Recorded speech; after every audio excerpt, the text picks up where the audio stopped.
সুখবর সুখবর, কৃষক ভাইদের জন্য এক বিরাট সুখবর। তুলা বর্তমানে একটি অত্যন্ত লাভজনক অর্থকরী ফসল।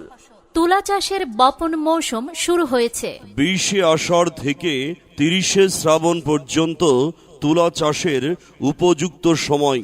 তবে সঠিক পরিচর্যায় 15 ভাদ্র পর্যন্ত তুলা বীজ বপন বা চারা রোপণ করা যায়।